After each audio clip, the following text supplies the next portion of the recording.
ಹೆಚ್ಚುತ್ತಿರುವ ಅಪಘಾತಗಳನ್ನು ತಡೆಯುವ ನಿಟ್ಟಿನಲ್ಲಿ ಸರ್ಕಾರ ಹಾಗೂ ಪೊಲೀಸರು ಕೈಗೊಳ್ಳುತ್ತಿರುವ ಕ್ರಮಕ್ಕೆ ಇಲ್ಲೊಂದು ಯುವಕರ ಗುಂಪು ಸಹ ಸಾಥ್ ನೀಡ್ತಾ ಇದೆ.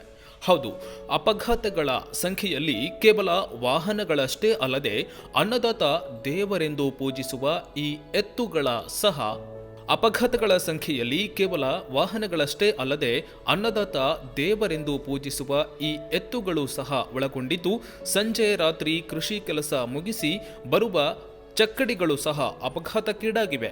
ಇಂತಹ ಅಪಘಾತಕ್ಕೆ ಕಡಿವಾಣ ಹಾಕಲು ಅಖಿಲ ಭಾರತ ವೀರಶೈವ ಮಹಾಸಭಾ ತಾಲೂಕು ಅಧ್ಯಕ್ಷ ಮಂಜುನಾಥ್ ಎಂಟ್ರೂವಿ ತಂಡ ಹಸು, ಎತ್ತು, ದನಕರುಗಳ ಕೊಂಬುಗಳಿಗೆ ರೇಡಿಯಂ ಹಾಕುತ್ತಿದ್ದಾರೆ.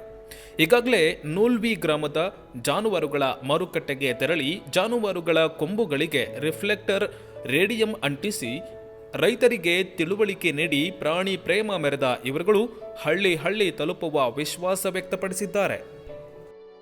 Download public next.